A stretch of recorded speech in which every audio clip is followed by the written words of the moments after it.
Coming up on the Suze Orman Show, what your bank account and what you share about your bank account says about your relationship.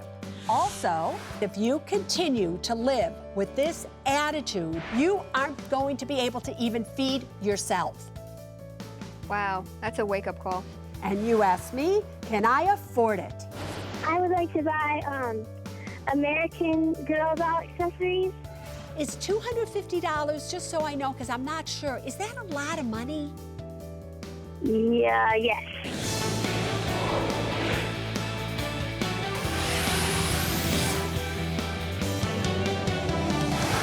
Hi, everybody. I'm Suze Orman, and you are watching The Suze Orman Show. I want to start tonight's program off with something that I've been talking to couples about, especially married couples or people who are living together, for the entire time that I've been on the air. I've always said that I think it is wise that people keep separate bank accounts. So if you get married or you live together, I think you actually should have 3 accounts. I think you should have one that's just yours, one that is your life partner's or your spouse, and one that you pay joint expenses out of. What I have never, ever, ever said, however, is that you should keep the information about those accounts separate from each other. And what is starting to concern me is that too many of you are calling in to the Suze Orman Show, or when I'm on the street and you come up to me, you're saying to me, you know, Suze, I have $30,000 in a separate account, just like you told me to. And I go, well, how much does your husband have in his account? Oh, I don't know. Does he know how much you have in your account? Oh, no. We keep all that information separate. What are you talking about? It is really, really, really vital, if you're going to succeed in your relationship, that you treat your relationship as a whole. You can have things that are just yours, and he can have things or she can have things that are just theirs. But to not know about what you have and what the other person has says a whole lot to me about the relationship that you happen to be in. It says to me that things aren't as good as they are meant to be. Now, I'm just going to talk about myself for a second here. KT and I have, KT, my life partner, you know KT, I married her over a year ago now. KT and I have separate accounts. But I know exactly what KT has. She knows exactly what I have. There is nothing separate about them except that they're separate accounts. And that allows us to each feel totally powerful, totally knowing what's going on in each other's lives. And then that makes us be one, a unit. So if you are out there and you are thinking you are doing the right thing, because Suze Orman has always said we should have a separate account, if you aren't sharing the information about the separate account, you are not doing what I want you to do. And that, however, should be an indication that something isn't wrong with your money, but something is wrong with the relationship that you happen to be in. Kelly in Georgia, you're on the air. Hi, Suze. Thank you for taking my call. Ask me your question. Hi. I wanted to know if this was the right time to get into a condo or home, or if I should wait and see where the market is going. It seems like there are a lot of short sales available, and I'm just not sure if it's the smartest buy to get into a short sale. I'm pre-qualified for an FHA loan, and I have 3.5% to put down. How much do you have to put down? 3.5? 3.5. So you're telling me that you want to buy a home, or a condo, but all you have is 3.5% to put down to buy this house, correct? Yes. Yep. Have you been watching the Suze Orman Show for long? Not too long. Not too long. I knew that. You know why? I'll tell you why. Because I have a rule of thumb around here, and it goes like this. You are not to buy real estate. You are not even to come close to buying real estate unless, number one, you get a steal of a deal, which means if something is selling for $100,000, let's just say you get it for $75,000. Not only do you get a steal of a deal, but you need at least 20% to put down. Besides the 20% to put down, you need an 8-month emergency fund. You need to be able to qualify for a fixed 30-year or 15-year mortgage. You need to have a secure job and make sure that you have more than enough money to pay for the mortgage, the property tax, the insurance, and maintenance. If you have all those things in place and you know you're going to stay in that house for at least 5 to 7 years or longer, you can buy. From the sound of it, you don't have anything like that going for you, so no, this is not the time for you to buy. Shanna in Oklahoma, you are on the Suze Orman Show. Hi, Susie. My husband and I are huge fans of your show. Thank you, sweetheart. And my 63-year-old dad was advised by his long-term financial advisor to cash in his Roth IRA and turn it into an annuity. His advisor is telling him the market will not get better and he will avoid mandatory distributions. We know this isn't a great move, however, we're not exactly sure why. Can you please help us explain it to him? All right, let me tell you why, as calmly as I can, that your father has one of the biggest idiots of a financial advisor that I have heard of in my life. Not because the financial advisor wants him to buy an annuity. All right, I can make a case for that. I can't make a case for that right now, but I could make a case for that. The reason that your father's advisor is an idiot is there is no such thing as mandatory distributions on a Roth IRA. That's why. Your father can keep money in his Roth IRA from now until the day that he dies, and he never has to take out a penny. When he dies, no matter what age that is, that money then passes down to you guys, if that's who he's left it to, and you guys get to take it out absolutely income tax free. If that money goes into an annuity and the annuity starts to grow, your father passes away and now it goes down to you, you're going to have to pay ordinary income taxes on that growth. Let me just put it this way once again. Your father's financial advisor is an idiot. Let's go to New Jersey, and Lauren, let me hear your question. Hi, Susie. I'm in a really good financial place right now. I have a really great job, no debt, ample savings. My long-term boyfriend also has a really good job, but he has about $70,000 worth of student loans and about $10,000 worth of credit card debt. Yep. We're expecting to get engaged probably in the next year, but I'm really petrified that I'll be ruined financially, and I want to protect our financial future. Is this situation dire, and what can I do to protect myself and to help him? Well, you know, the truth of the matter is, all right, $70,000 of student loans, that's average. That's not a big deal. $10,000 of credit card debt is $10,000 of credit card debt, but it's not $70,000 of credit card debt. Did he take $10,000 of credit card debt to help get through school, to pay for things that student loans wouldn't cover? Who knows? So here's the real question, not the debt that he has accumulated. When you're with him, do you see that he's responsible with money? Is he frivolous? Does he leave big tips? Does he like to take fancy vacations? Is he always shopping? Is he exhibiting any type of behavior besides this debt here that makes you worried about your future together, financially speaking? No, you know what? He is one of the most responsible men I've ever met in my entire life. He is very frivolous, and he really keeps a clean balance sheet other than the debt that he already has. And we're not big spenders. We really try to keep ourselves in check. All right, and then, Lauren, has he been late on any of his student loan payments? Is his student loan in default, in deferment? Is he late on any of his credit card payments? Nope, he pays on time. So then what are you really worried about? I guess because I don't have any debt, taking on somebody else's debt through marriage does frighten me a little bit. Now, you don't have to take on his student loan debt. His student loan debt will be his student loan debt as long as you don't, consolidate it into your name or both of your names. That is his debt. The debt that he brings into this marriage will be his. It's what he does after that you are married that will be yours as well.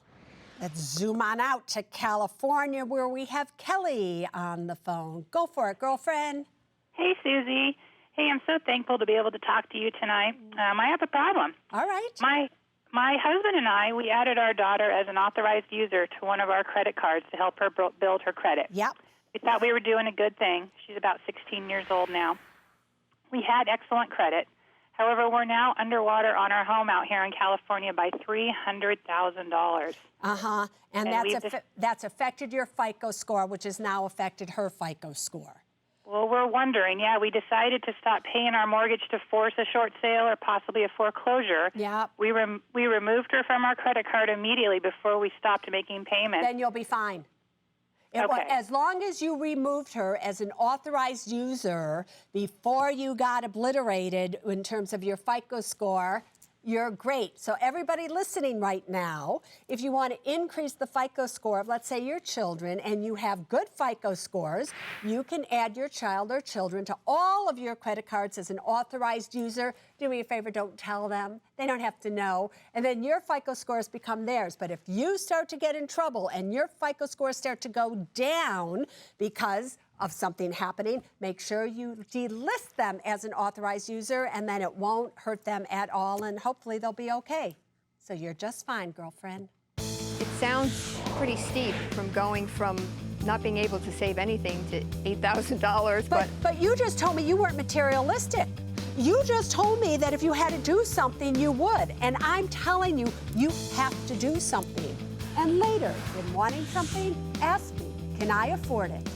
I wanted to know if I could afford to buy a Lexus SUV. My husband and I have been married for 3 years and we're expecting our first baby. Even if you weren't expecting your first baby, why do I think you would want this car anyway, right? Right. I knew it.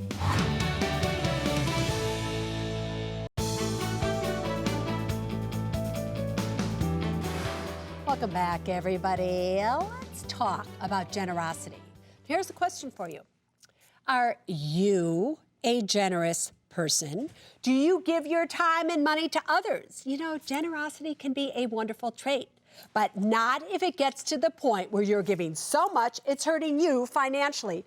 Which brings me to my one-on-one tonight with Pat. Pat is 50.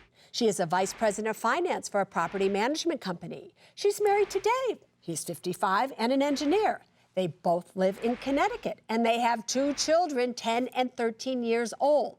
Now, Pat makes a great living, more than $184,000 a year. So here's what I just don't understand. Why does she only have $5,000 in her emergency fund? Oh, I'll tell you why. She's giving it away. Pat, welcome to the Suze Orman Show. How are you? Good, Susie. Thank you. Good. So why do you think this is happening for you? Well, I do have amazing kids, a wonderful husband, a terrific family, a job I absolutely love, and I just feel the need to pay it forward. So, but you're paying it forward with the expense being the fact that you don't really have money to send your kids to school. You don't have any retirement account in place for you for what you really need. You're doing all of these things for others, but for your own family, you have written them, including yourself, out of the equation. Now, before we go on, I just want everybody to know, you and I met some time ago. We did. In Atlanta at the OU event, which is the event that Oprah's magazine puts on where 5,000 women come, and you asked me this question. I did. And I was able to answer it in the few minutes that they gave me to answer. But I thought this was such an interesting question. Because what doesn't make sense to me, especially as I look at your finances, that you really don't have hardly any money at all for yourself, but yet you still are giving it away. And as I look at your finances, I only see your half of the finances. Yes. You haven't included Dave's money, what Dave's going to get. It's as if you are not in a relationship, financially speaking, whatsoever. Why do you feel that way, and why did you do that? Well, we got married a little later in life. I was 36 and he was over 40, and I had my own home, he had his, and then mine turned into rental property, and it was just easier for us. And quite honestly, we never fight about money because what's his is his and what's mine is mine, and you know, we do share the expenses for the children and the household, but otherwise everything is kept separate. But separate but in my eyes, not equal. No, it's not equal. It's not equal. And if you have a relationship where the feeling is not that it's equal, then what ends up is that relationship isn't a true relationship. And then we end up doing things that don't make sense. Because it doesn't make sense to me on any level that you spend almost everything that you have in giving it away, doing this, doing that, and you have written yourself out of the equation. Yeah, I would agree with that. However, I do think that what I do give and what I am involved with, because I give a lot of my money and of my time, I think my children do benefit from that in some strange way. And what would happen if something happened to you today? You weren't killed, but you were injured. It happens all the time, or something goes wrong with your body, and you can no longer work. How long do you think you can continue going on with the money that you have? How long could you go living with no more income coming in? How long? Well, not long, but I'm also not a very materialistic person. So I think I could downsize and still live a happy life. But yes, it would be difficult. Here's what scares me. You are 50 years of age right now. How many more years do you have left on your mortgage? 28. 28. That brings you to almost 80 years of age where you are still paying a mortgage that's about $4,000 some odd a month. Just true. For a mortgage payment. So if we project ahead 15 years, you're 65, maybe 17 years from now, nothing has changed, you've been giving everything away.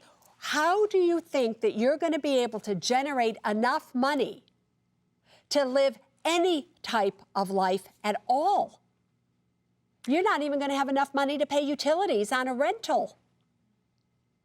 Well, hopefully when I sell the home and move into a smaller home, when I do plan on retiring, I mean, if the house is worth anything. Right. What if you had 15 years ago been thinking that, and you were going to retire in the year 2008, 2009, where all of a sudden this house now is worth nothing and nobody's able to buy it because they can't qualify for a mortgage, so we aren't able to get any money for this house. Right, I believe that because it is, I do believe it's worth less now than when we did buy it. So I understand that. So it concerns me a lot, not a little, a lot. Okay. And when you go through life thinking that everything's going to be okay, you don't want to change something, and keeping everything so separate, I'm so afraid that you're feeling good right now, but you're going to turn out to be one of those women that call me up when they're 70 or 80 years of age and going, Susie, please help me. It didn't work out the way I thought it was going to work out. Can you help me? And I have to say to them, sorry, there's nothing I can do for you. Right.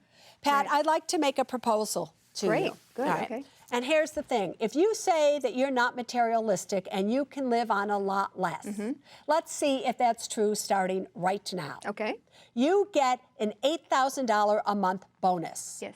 Do you know 15 years ago, 13 years ago, if you started to just simply put that bonus away and lived on just your incomes, do you know how much that $8,000 a month would be worth today? I don't know. Want me to tell you? Yes, please. About $1.5 million. Wow. If you today just start putting that bonus away and you live just on your incomes, everything else that can't fit in your actual incomes, you cut out right now. And if you instruct that bonus just to be put away every single month where you cannot touch it, you don't see it, by the time you are 65, you should have $1.5 or $2 million put aside that now makes your life more realistic as you get older. Are you willing to do that with me? I'm certainly willing to try. It sounds pretty steep from going from not being able to save anything to $8,000. But you just told me you weren't materialistic. You just told me that if you had to do something, you would. And I'm telling you, you have to do something. Because if you continue to live with this attitude when you are 65 years of age and all you have to your name is $5,000 or $7,000 in an emergency fund, $100,000 or $200,000 in a retirement account, who knows if Social Security is even going to be here? Right. Good luck on pensions. You aren't going to be able to even feed yourself. Wow, that's a wake-up call. That's a big wake-up call. So the gift that I want to give you, which is why I wanted you to come back, is if you are willing to wake up today, you'll be okay when you're around my age and older. If you don't wake up today, one day what's going to happen is you are going to be living a financial nightmare that you won't be able to wake up from. We're going to stay in touch with you. I want to see how you're doing. All I want for you is in the future for your money to be able to carry you when you can no longer carry your money. Got it? I got it. Hi, Susie. It's been a little bit more than a month since I was on the show, and I've already made so many changes that I wanted to tell you about. My husband and I are refinancing our home from a 30-year to a 15-year mortgage so that we'll have it paid off sooner rather than later. I canceled our 7-day trip to Disney World for a vacation closer to home. I cut my Christmas budget in half. I set up automatic payroll withdrawals right into my savings account, and I put all of my bonuses into investments. And while I struggle with my desire to give to others, I conscientiously evaluate each and every situation before I react. So thank you for your advice. It's changed my life and certainly has changed my family's financial future. Up next, you can't afford to miss. Can I afford it? I want to buy an iPhone 4S. And you don't want to wait until the 5 series comes out, huh? No, I'm always the one that waits, and then I never actually get. Also, I would like to buy American Girl doll accessories for my doll. oh, and is $250, is it a lot? Or is it just kind of a lot? Or is it, you know?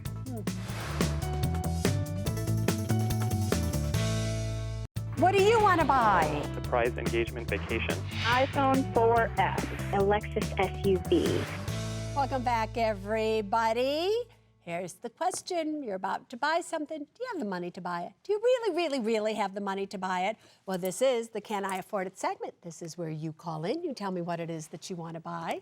And I tell you if you can afford it or not. And you better listen to me. All right, let's see. Sean, what do you want to buy? Hi, Susie. Thanks for having me on. Anytime, sir. I'd like to get, for my girlfriend, an engagement ring and a surprise engagement vacation. So we've been together for 4 years, and 2 years ago, I gave her a promise ring as part of this romantic scavenger hunt. And now I'd like to do even better than that for the proposal. So you want to spend $15,000 on an engagement ring. I just have to add a surprise vacation. And so, all right, just show me the money. You know, I've been a little jaded ever since Kim Kardashian and everything last year, and she gets married, and she gets a $2 million thing. It lasts 73 days. I'm thinking, oh, please, anyway. But, all right, show me the money. I'll do my best. Okay, so my take-home income is $5,512. Yeah. My monthly expenses are $3,655, $1,000 of which is my rent.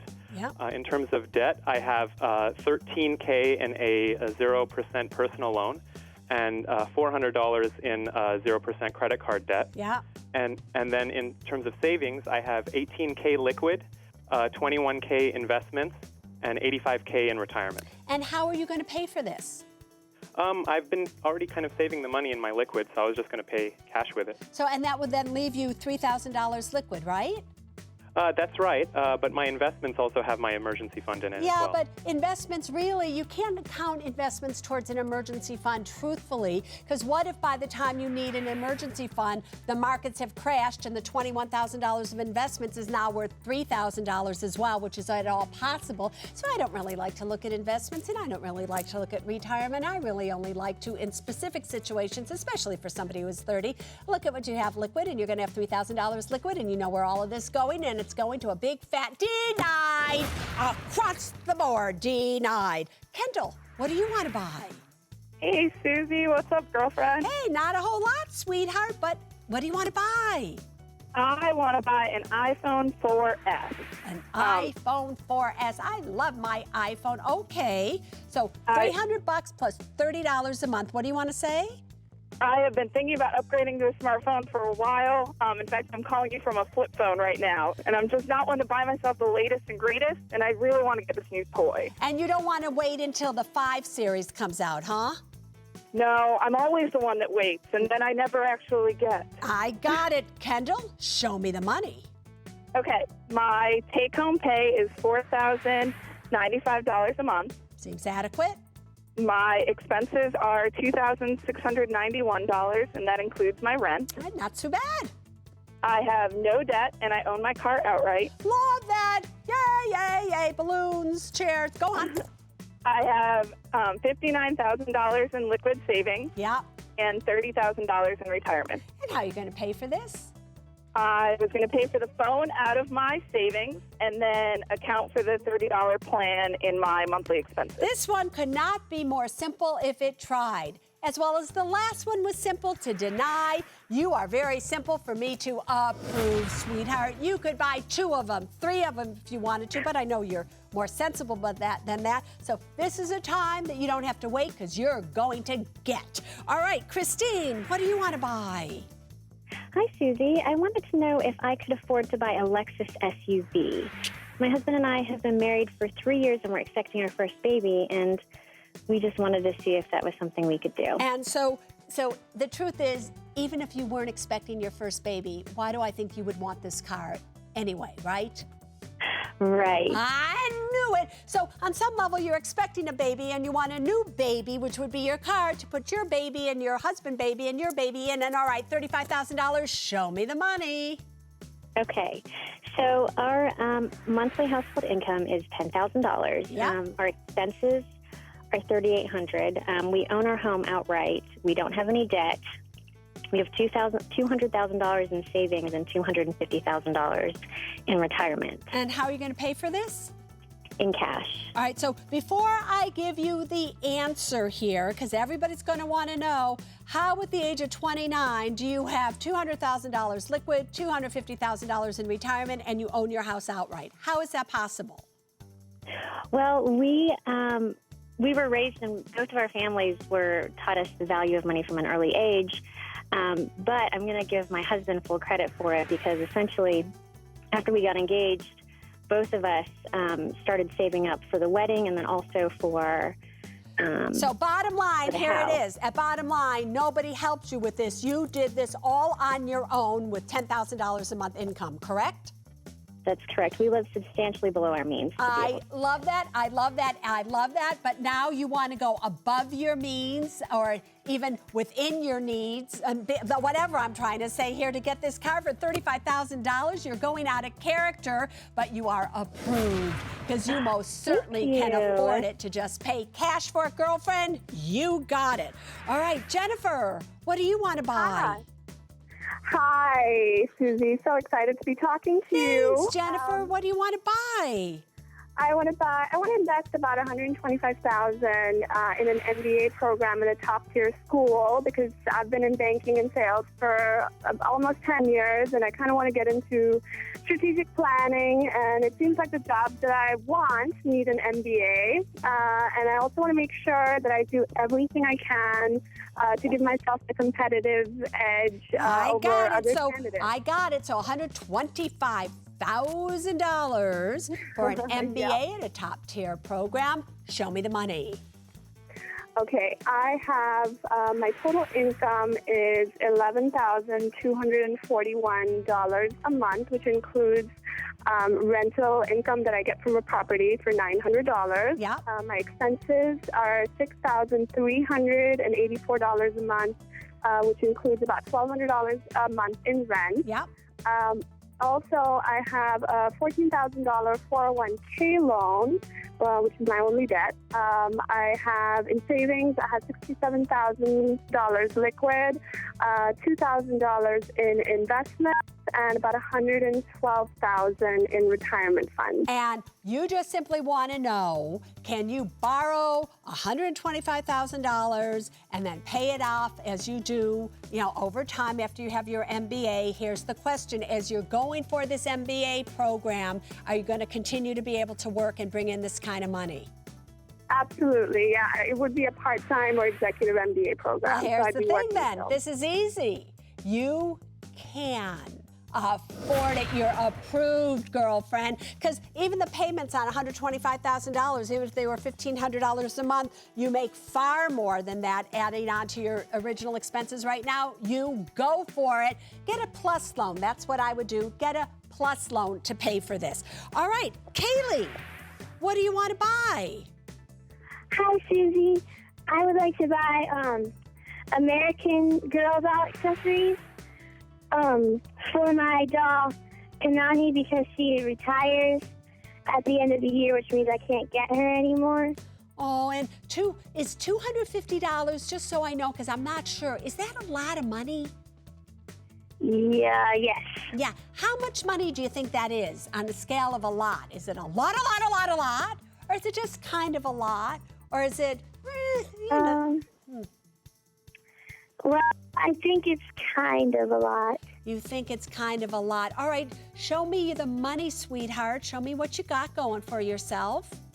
Okay, I have $441 in liquid savings and $8,300 in college. In college, and you're 11 years old right now. Yes. And you have no debt. You get $20 a month as an allowance. Let me ask you this. What if I told you that $250 right now, if we did some things with it and we put it aside and you never touched it again, that by the time you were like my age, it could be about $20,000? What would you say to that? Wow. Wow. And if I said that that was really realistic, that you could really do that, would you still want to spend $250 on something that's going to be obsolete and in just another year you're probably never going to play with again? Would you really want to do that with the money? No. No, so what you would really want to do is take that $250 and put it away and invest it and just let it grow and grow and grow and grow, right?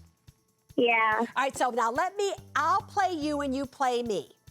Susie, can I afford it? Are you going to approve or deny me to spend $250 on my American Girl doll accessories? What do you say, Susie? No. No, have you denied me? I can't believe it. You denied me. Okay, I'll just save that money and be smart and not spend it on something that really doesn't become anything. I loved that. Want to be part of the Can I Afford It segment? All you have to do is go to my website, SuzieOrman.com, and you will find the information that you need to know there to come and play with me right here. Next, I tackle trending topics in Ask Susie. I got a job 2 weeks ago. What should I be doing financially for saving and all of that right now? All right, so here's the biggest mistake that everybody makes as far as I'm concerned when it comes to money when you're first starting out. The key to financial success is, and look at the question, it's how many jackets do you own? All right, let me tell you a little secret here.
Welcome back, everybody. This is where all the magic happens, the control room here at CNBC headquarters.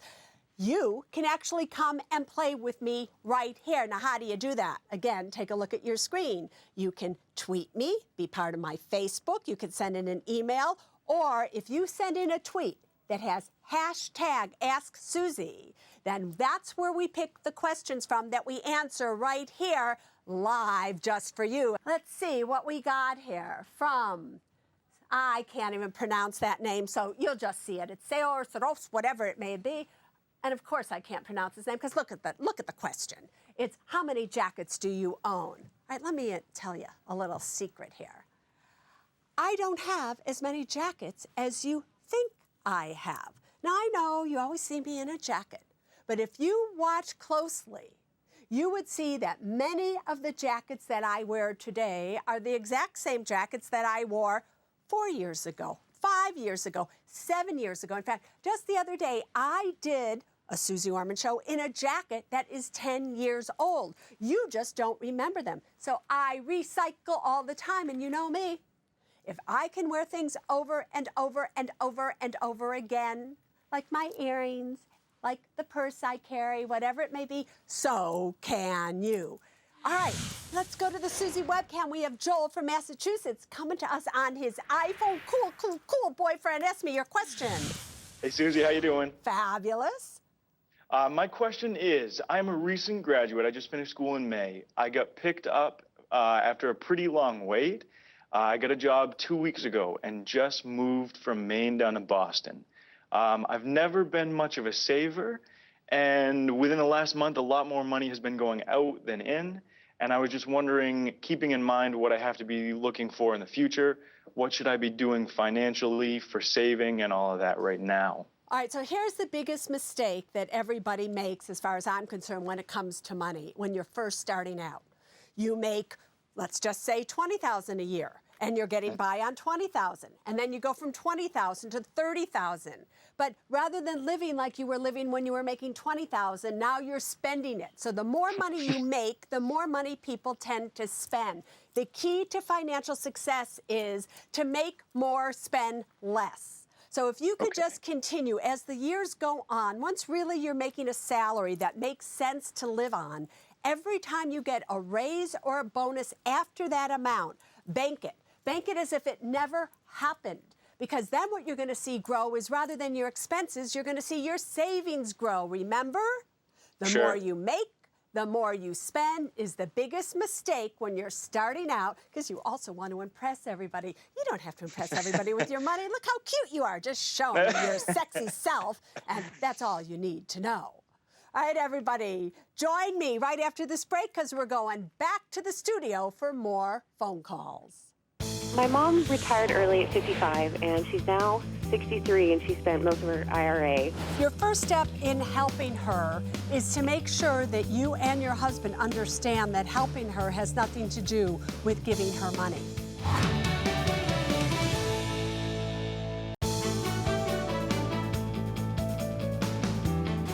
Welcome back, everybody. All right, back to the phones, and we have Stephanie in California. What's on your mind, girlfriend? Hey, Susie. So my mom retired early at 55, and she's now 63, and she spent most of her IRA. And she has never kept track of her, I shouldn't say never. Recently, she stopped keeping track of her finances because she believes that money is going to be in her account when she needs it. And recently, she's come to my husband and I for help in getting her financial life back on track. Yep. And I just wanted to know what is my first step on helping her. Yeah. Your first step in helping her is to make sure that you and your husband understand that helping her has nothing to do with giving her money. Okay. I've done a thing on the Suze Orman Show now for years, and it goes like this. When is helping hurting, and when is hurting helping? Now, one might think that 63 is old. I used to think 63 was old, but now that I'm 60, I don't know. I got my leather jackets on. I don't feel so old. So your mom is only 3 years older than me. Your mom, if she's healthy, could very easily live another 30, 35 years, or even longer, depending on medical discoveries and what goes on in life over our next few years. So if you really want to help her, the solution is not to feed in to this crazy notion that she just thinks money's going to be there anytime she wants it, but to get her to stand in the reality that if she doesn't do something to generate the money or have the money there, she's not going to have any money and you are not going to rescue her. So you're going to have to stay firm in your speaking with her. You're going to have to reverse models. You're going to have to be the mother, and she's going to become your financial daughter. So in the same way she used to keep you out of trouble when you were 5, 6, 8 years of age, that's what you're going to do to your mom, who is acting like a 5, 6, or 7-year-old when it comes to her money. Paul, my love, you have a question for me? Hi, Susie. Thanks for taking my call. Anytime. What can I do for you tonight? Okay, so I fully fund my Roth IRA, and I put 11% of my salary into my 401k, and I also save in my savings account $900 a month. I have $55,000 in student loan debt that I would love to get rid of. So my question is, should I cut back on my savings and retirement to pay off the student loans faster, or just keep doing what I'm doing? What is the interest rate on your student loan debt? About 6.8%. All right, so, and is any of that 6.8%, I doubt you're going to say yes to this, but is any of that tax deductible up to $2,500 of interest on that student loan? You know what? I don't know. How much are you making per year? How much money do I make a year? A little over $70,000. All right, so the real thing is, though, you don't like having the student loan debt hanging over your head, correct? Correct. All right. How much would you say that you are making on the money that is in your 401k? Probably 5 or 6%. All right, so now you're paying more for a student loan debt, that money that's in your Roth, money that's in your 401k. And one last question, does your 401k match your contribution? Yes. All right, so not to the full 11%. All right, so here's your plan of action if I were you. I would put money in my 401k plan up to the point of the match, which is usually about 6% of your base pay. After that, you are still contributing 5% to your 401k. I would take that extra 5% and I would pay down my student loan faster. And that way you can still be investing in your future and getting rid of the debt of your past faster as well. Up next, one more thing that I want you to know. Tonight, I have to tell you the truth. I've gotten really, really upset. I've gotten perturbed, and I've gotten irritated. Welcome back to the Suze Orman Show. Well, that's almost a wrap for the Suze Orman Show. But before we go, there is still one more thing that I want you to know. Tonight, I have to tell you the truth. I've gotten really, really upset. I've gotten perturbed, and I've gotten irritated. Who have I gotten perturbed and upset and irritated at? Well, kind of you, because I'm not sure you've been listening to me over all of these years. A few of the callers on tonight's program were being taken advantage of because why? They happened to choose financial advisors that, in my opinion, were steering them down the wrong path. They were getting them to do things so that the advisor could make more money, really with nothing to do about the care and the need of the client. Now, I've said it time and time again, why there are great financial advisors out there, and trust me, there are. And if you find one, precious asset, share that person's name with everybody. But if you have a financial advisor and it doesn't feel right in your gut, if they're telling you something that you don't understand, or that they really want you to do something that would make a lot of money, or whatever it is, can you just stop? Can you just take a few minutes? And can you do the following? I want you to go to suzeorman.cnbc.com, and you will find right there 10 warning signs of what a bad financial advisor looks like, feels like. At least help yourself go there so you know what to do. If you make mistakes with your money, it's not going to hurt the person who's told you what to do with your money. It's going to hurt you. And you have worked too hard for it. You know, my first book was You've Earned It, Don't Lose It. You are working for this money. You've earned it. Don't lose it, because some financial advisor is not giving you the advice that you deserve. Now you know. But until next week, there's really only one thing that matters when it comes to your money, and it's this. People first, then money, then things. Now you stay safe.